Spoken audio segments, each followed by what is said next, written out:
Muchachos, como les decía, entonces ahorita vamos a hablar de la hepatitis, ¿sí? De la hepatitis viral específicamente, ojo, porque cuando hablamos de hepatitis, la definición nos indica que es una inflamación en el hígado de origen reciente con varias causas, no solamente la hepatitis viral, que es lo que nos concierne por el contexto de la asignatura, pero puede verse por la intoxicación, por alcohol o por pues, otros agentes infecciosos, ¿sí? Entonces, dentro de la primera causa que se encontró para la hepatitis viral fue la hepatitis A. Este es un virus que se transmite en brotes alimentarios y es de transmisión oral fecal. Entonces usted va y la señora que le vendió las fresas no se lavó las manos después de ir al baño y dentro de los poros podemos encontrar materia fecal, usted se lo come, hace su ciclo replicativo y queda infectado por la hepatitis A. Tenemos entonces la hepatitis B, que se encontró en aborígenes australianos, en gestantes específicamente, estaba haciendo un estudio de complejo mayor de histocompatibilidad, de HLA, y pues se encontró este virus, quien se transmite por sangre, es decir, de forma sérica.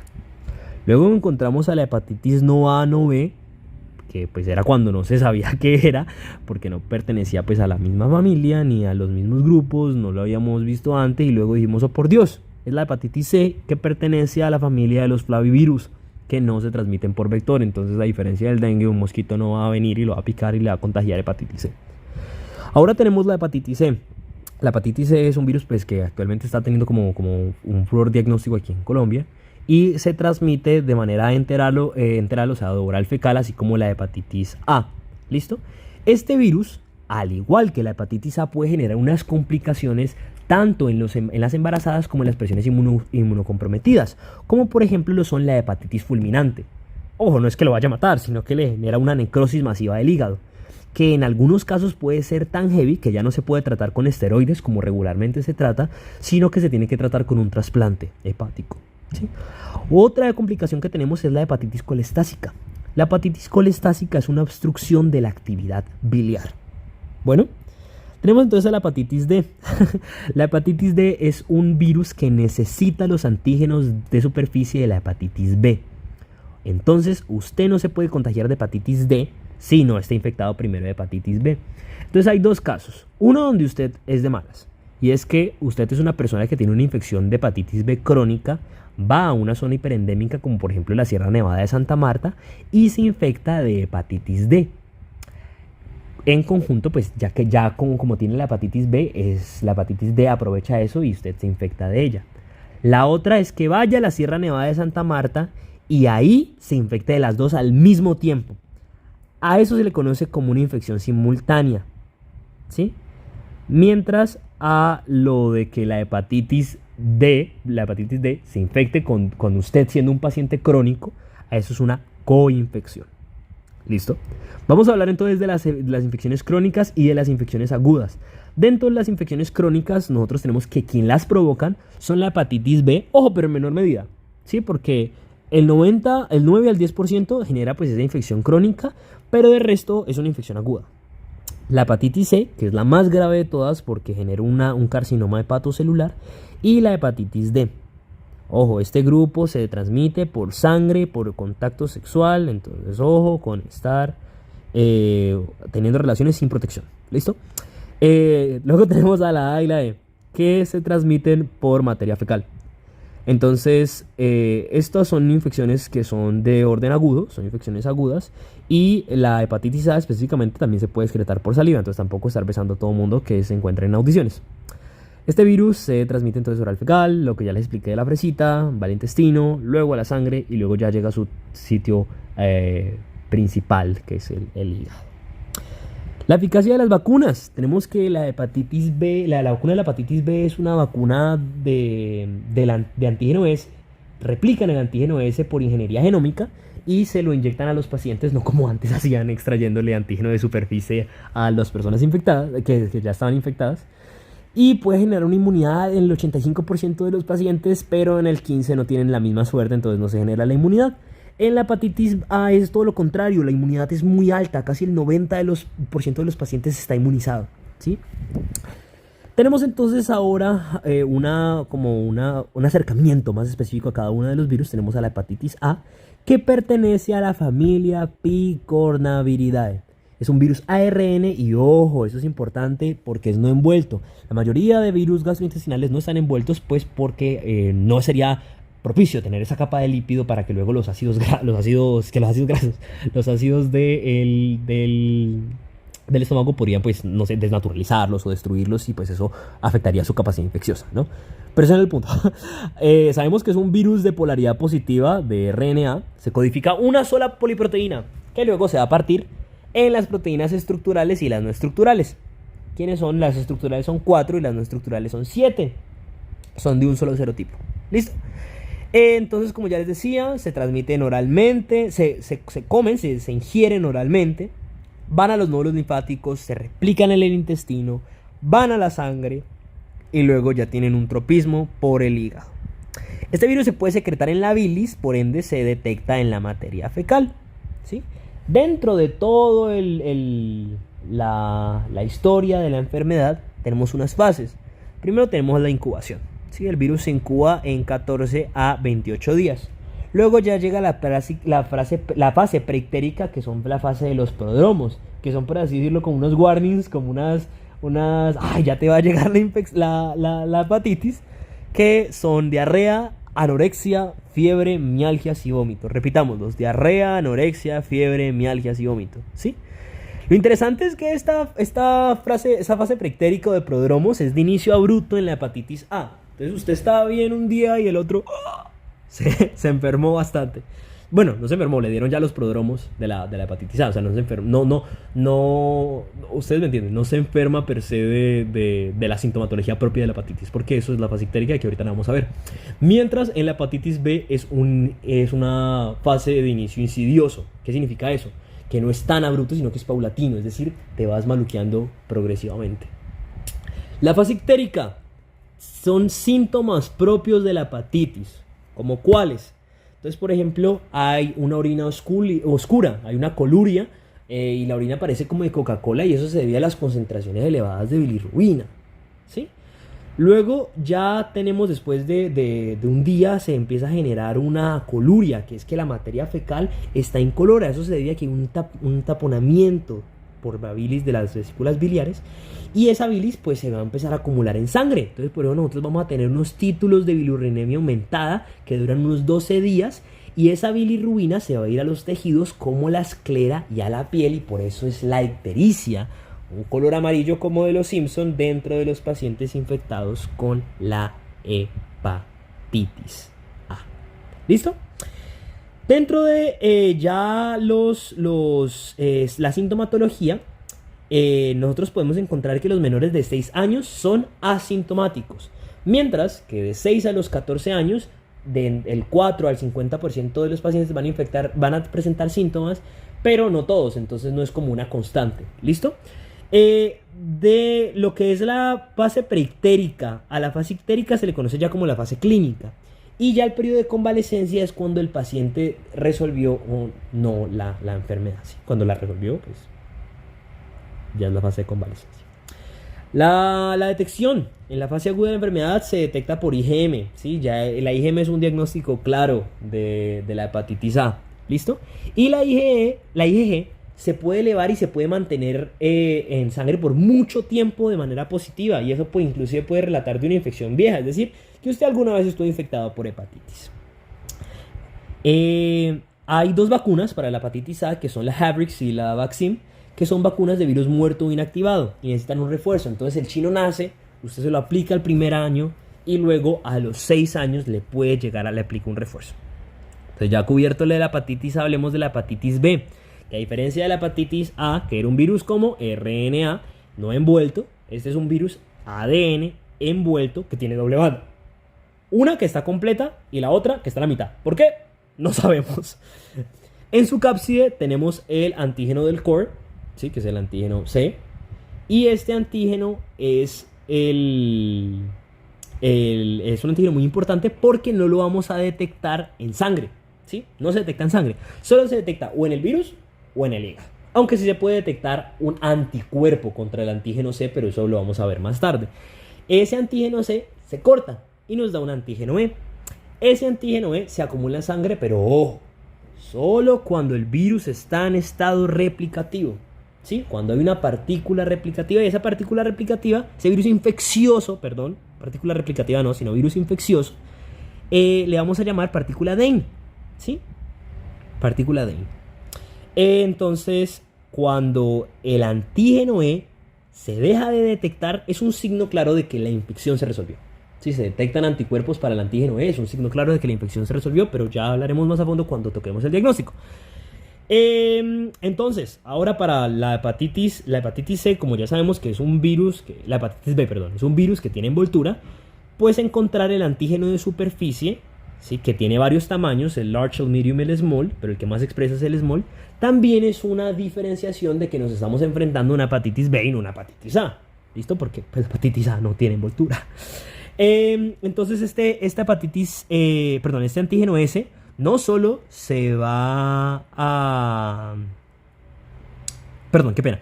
Este antígeno S no va a ir en conjunto a el antígeno E en un proceso de acumulación y de unión a anticuerpos a generar esos complejos autoinmunes, pero ahorita les voy a explicar eso. ¿Listo? Perdón, complejos inmunes, no autoinmunes.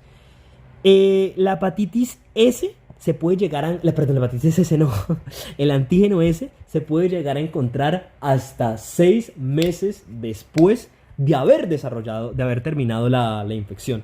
¿Sí? En general, 2 ya es prudente, porque después de 6 meses que usted se encuentre el antígeno S, es propio de una infección crónica. El antígeno E también se va a encontrar, pero ojo, si se sigue encontrando es que el virus se sigue replicando. Entonces, como ya no se replica, no hay antígeno E. El pico del antígeno S, el antígeno de superficie, es a las 8 semanas. ¿Sí? Como yo les decía, ahorita de manera enredada, que me disculpe, el antígeno S y el antígeno E son tantos que se pueden llegar a acumular y formar complejos inmunes. ¿Sí? Esos complejos inmunes, cuando van al glomérulo, se genera una glomerulonefritis. Cuando van a vasos pequeños y los taponan, se genera una poliarteritis o panarteritis nodosa. ¿Listo? ¿Sí? Entonces esas son las complicaciones que nos pueden generar ese acúmulo de antígeno S o de antígeno E. Este virus tiene unas concentraciones altas en sangre, en el suero y en el exudado. Tiene unas concentraciones moderadas en el semen, en los fluidos vaginales y en la saliva. Pero eso no indica que no estén. Y tiene una baja o bajísima capacidad detectable en orina, heces, sudor, lágrimas, leche materna, líquido cefalorraquídeo, etc. Es un virus que puede llegar a generar una transmisión vertical por el parto en el canal vaginal. Los fluidos vaginales pueden llegar a contagiar al bebé. O inclusive puede llegar a pasarse por lactancia, pero no, es muy poco probable, es demasiado poco probable. Este virus se transmite entonces por sangre, por semen, por secreciones vaginales y por saliva y por jeringas. Sí, también es un virus que puede llegar a transferir por jeringas y por, pues, no sé, digamos que le hacen a usted un piercing, entonces tiene que mirar dónde se lo hace. ¿Qué ocurre al infectarse? Entonces lo primero que tiene que hacer es que la inmunidad celular lo que va a hacer es tratar de resolver esa infección. Entonces para eso se genera una inflamación, ¿cierto? Entonces esa inflamación pues se va al hígado y se genera pues una inflamación hepática. En el 90% de los casos esa inflamación se limpia y se barre, pero en 1% de los casos se puede generar entonces la hepatitis fulminante que les estaba hablando aquí, ¿se acuerdan? Entonces que la teníamos. Se me perdió. Bueno, entonces ya habíamos hablado de esa hepatitis fulminante. Y ya en el 9% de los casos no ocurre, es decir, no se barre esa infección. Y eso me puede generar una infección crónica, ¿sí? Esa infección crónica pues puede luego cursarse con cirrosis o con un carcinoma hepatocelular, ¿sí? Cuando usted es más pequeño, hay más riesgo de infección crónica, ¿sí? Entonces un nacimiento es 100% asegurado de que usted tenga una infección crónica. Entonces lo primero que tenemos que hacer para tratarlo, pues, cuando nacen los chiquitos, es automáticamente la vacuna más vitamina K y suero hiperinmune. ¿Listo? Ojo, también hay que tener cuidado con las zonas endémicas para el virus delta, o sea, para la hepatitis delta, porque pues puede generarse, como lo habíamos hablado, una superinfección o una coinfección. ¿Listo? Entonces, dentro de esos pacientes con una infección crónica, en el 50% de los casos se resuelve, o en el 50% él se vuelve un portador sano asintomático, ¿sí? Portador de hepatitis B. Entonces, en esos casos, donde el paciente sigue siendo un portador asintomático, se pueden llegar a depositar se pueden llegar a generar esos complejos inmunes por el antígeno S, como yo lo estaba explicando, y pues van a las arterias o vasos de mediano calibre, no de pequeño, de mediano calibre, y eso pues me puede generar enfermedades extrahepáticas, como yo les estaba explicando. Si se van al glomérulo me generan la glomerulonefritis, pero si se van a otras partes me generan esa poliarteritis nodosa o panarteritis. El principal órgano que se afecta es el tracto gastrointestinal, ¿sí? Es el principal que se afecta. ¿Y los síntomas cuáles van a ser? Fiebre, pérdida de peso, mialgias, neuropatías periféricas y lesiones cutáneas. ¿Listo? Entonces vamos a hablar ahora sí del diagnóstico serológico. ¿Listo?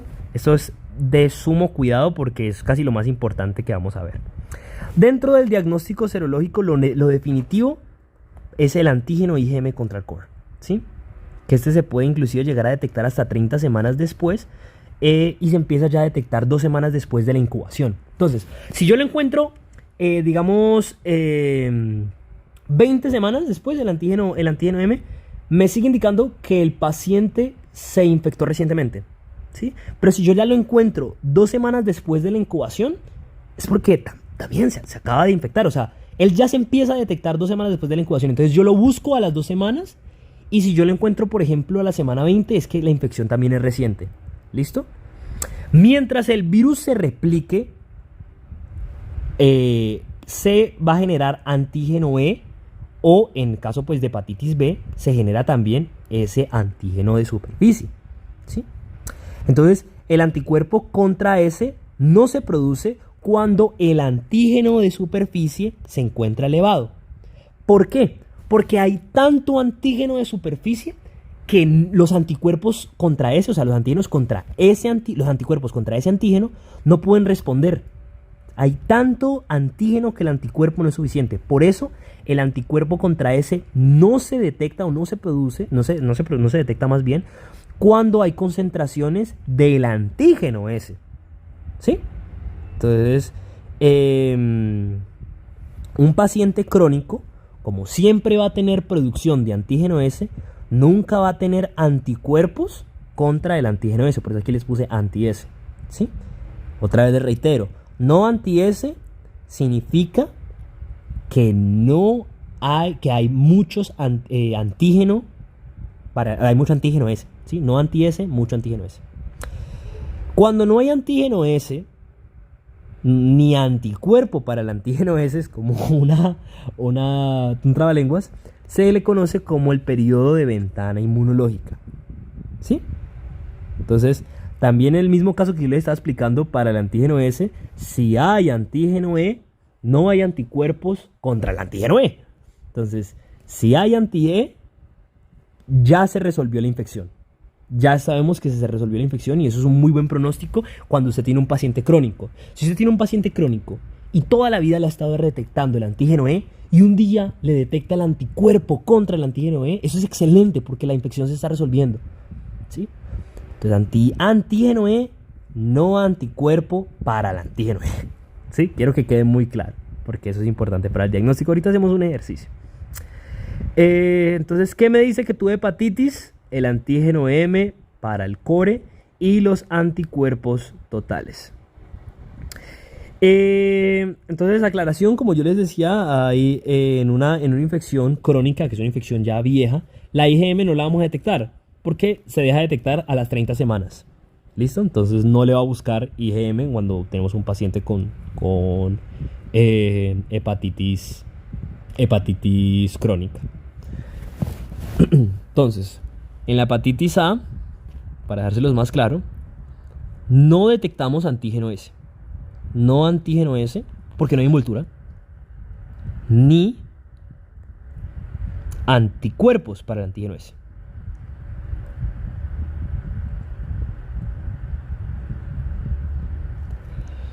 Y tampoco vamos a determinar a la IgG como una prueba confirmatoria Y sí lo va a hacer la IgM para el antígeno del core. Anticore. No. ¿Sí? Bueno. Entonces vamos a hacer un ejercicio. Ya determinando eso. Entonces llegamos a un paciente que yo le pongo una vacuna para hepatitis B. ¿Sí? Entonces, como yo le explicaba, las vacunas para hepatitis B son vacunas miméticas del antígeno S. ¿Cierto? Y ese paciente nunca ha estado expuesto al virus. Nunca. Esa vacuna, que por cierto tiene una eficacia del 85 al 86%, si no se los había dicho, creo que sí, ya los dije arriba. Entonces vamos a hacer el ejercicio. Como nunca ha estado expuesto a antígeno como nunca ha estado expuesto al virus, va a tener antígeno, antiantígeno E, o sea, va a tener anticuerpos contra E, nonas. ¿Por qué? Porque yo voy a desarrollar un antígeno para algo que nunca se ha replicado en mi cuerpo. Entonces, un anticuerpo para algo que nunca se ha replicado en mi cuerpo, entonces nonas. Se generan anticuerpos IgM e IgG contra el core. Tampoco. Nunca ha habido un core, nunca ha habido un virus, entonces nunca ha habido un core. Entonces no se detecta. ¿Hay antígeno de superficie y antígeno E? No, porque nunca ha habido virus.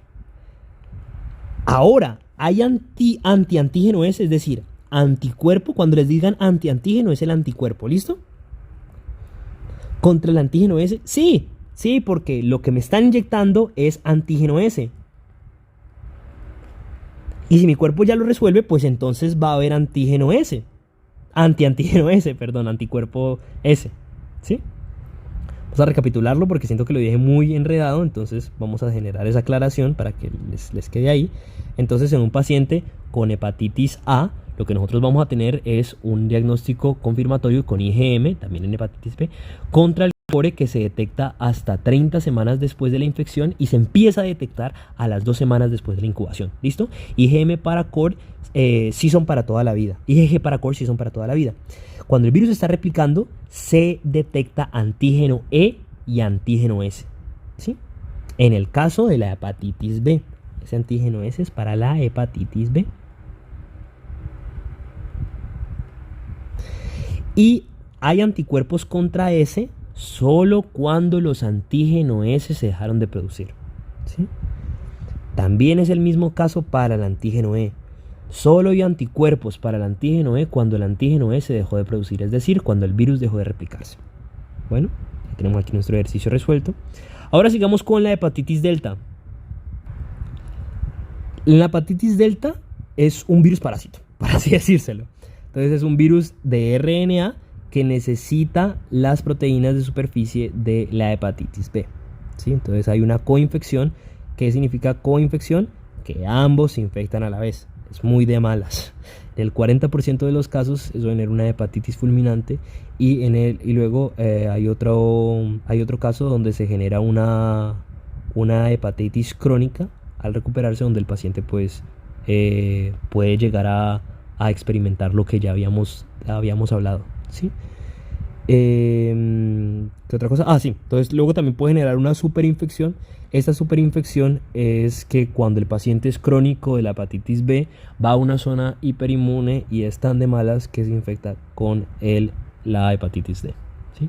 Entonces, donde hay delta, en la Sierra Nevada de Santa Marta. Entonces, si el paciente no tiene B, pues bacano, no se va a infectar nunca de la D. Por eso es importante tener la vacuna contra la hepatitis B. ¿Listo? Entonces, no tiene B, no va a generar D. No va a infectarse con hepatitis C. Ahora la hepatitis C. ¿Sí? La hepatitis C, como ya les hablaba, es un flavivirus. Hace parte de esa familia y no tiene vector. No tiene Aedes aegypti ni Aedes albopictus que vayan a picar a otra persona y luego transmitir esa infección. Tiene una prevalencia de entre los 20 a los 39 años. ¿Sí? Es un virus envuelto con 6 genotipos y algunos genotipos están relacionados con resistencia al tratamiento se asocian con resistencia. Se me olvidó ponerlo acá. Al tratamiento con interferones. ¿Listo? De ese subgrupo se recuperan solo el 15 al 10% de los pacientes. ¿Sí? y es la principal causa de trasplante hepático a nivel mundial. Esto es importante conocerlo, es la principal causa de trasplante hepático a nivel mundial. La vía de la transmisión es sangre prenatal, como ya lo habíamos visto, es decir, cuando el bebé nace se puede llegar a infectar por los fluidos de la madre, y de transmisión sexual. Para este virus no hay vacuna, ¿sí? No hay vacuna y tiene una incubación de 2 a 26 semanas. Vamos a revisar la incubación de todos los virus para que nos quede claro. En la hepatitis B, en la hepatitis C es de 2 a 26 semanas. En la hepatitis B es de ¿cuántas semanas? En la hepatitis B la incubación es de... No lo había puesto, pero el periodo de incubación de la hepatitis B es de 30 días. ¿Sí? De 30 días. ¿Ok? De la hepatitis A, ¿cuánto es el periodo de incubación? Es de 14 a 28 días. Entonces, hepatitis A, 14 a 28 días. La hepatitis B de 30 días. Y la incubación de la hepatitis C es de 2 a 26 semanas. ¿Listo? Entonces, la mayoría de pacientes surca con una infección subclínica. ¿Qué significa eso? Que ellos no se dan cuenta de que están infectados hasta años o meses después de que ocurre la infección. Por eso no se utiliza IgM, sino que el diagnóstico va a ser por IgG, ¿sí? Por IgG. Y puede llegar a detectarse luego de 4 semanas de la infección, ¿sí? La IgG sale positiva a las 4 semanas de que el paciente está infectado. Hay otro ojito que tenemos que tener, y es que cuando hay inicio de los síntomas, como no es detectable la IgM ni la IgG, entonces lo que nosotros vamos a hacer es que vamos a detectar el RNA de la hepatitis C. ¿Listo? Entonces al inicio de la infección se detecta el RNA de la hepatitis C, y luego de 4 semanas se puede detectar la IgG. ¿Listo? Entonces hay una complicación que está relacionada con la hepatitis C, que es la crioglobulinemia mixta esencial. ¿Sí? ¿Qué significa eso? Son unos anticuerpos que se tienden a precipitar cuando hay temperaturas menores a 37 grados centígrados, que son IgM y IgG, que son un desorden autoinmune que van a generar una vasculitis, una glomerulonefritis y polineuropatías. Estas 3 cosas son las tríadas de la crioglobulinemia de tipo 2 y 3, que están asociadas a hepatitis. Esto es muy importante, ya que en pacientes diabéticos, esto va a estar relacionado con vasculitis necrotizantis, fibrosis pulmonar y urticaria. O sea, entonces el paciente, nosotros podemos, hay que hacerle una prueba contra los antígenos IgG para hepatitis C para determinar si estas causas no se deben a la hepatitis C. ¿Listo? Entonces la principal complicación en pacientes con hepatitis C, ¿cuál va a ser? La crioglobulinemia mixta esencial. Mientras, ¿cuál es la complicación más frecuente con pacientes de la hepatitis B? La poliarteritis nodosa. Poliarteritis nodosa. Y la hepatitis fulminante.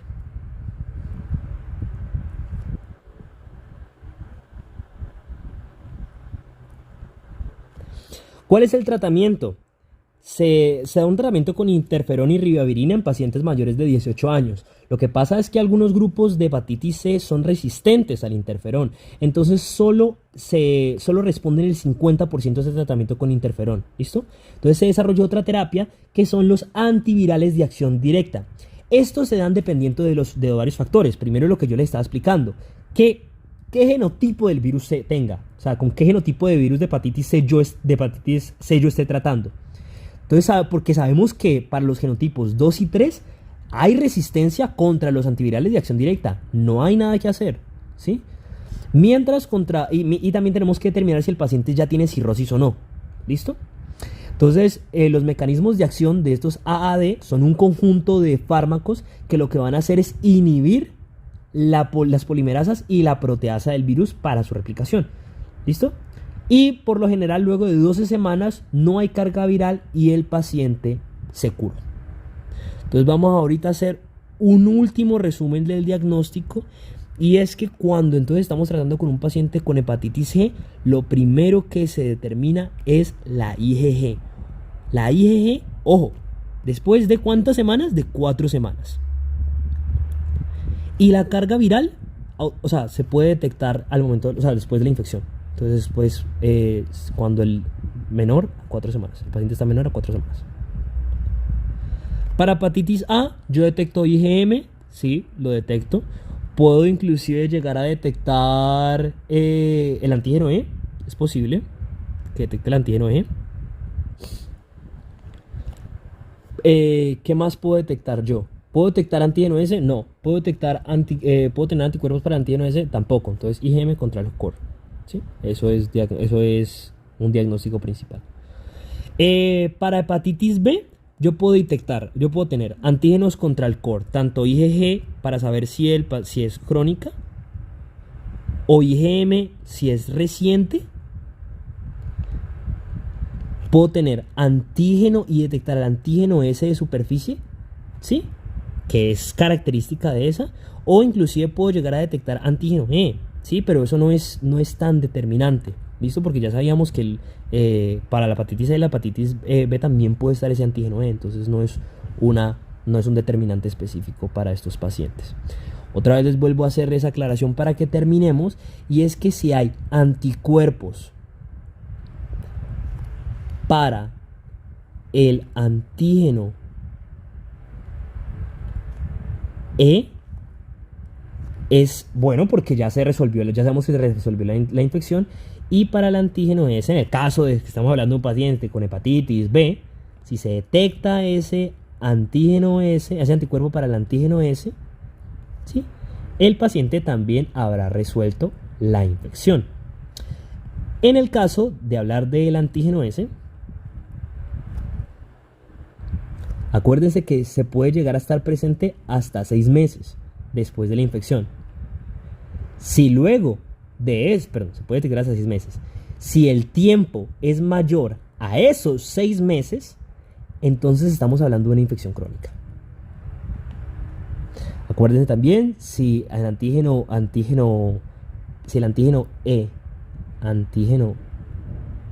E y S están presentes, yo no voy a encontrar anticuerpos para ninguno de los dos, porque son demasiados como para que la respuesta de anticuerpos los cubra. Y eso sería todo en la revisión de hepatitis.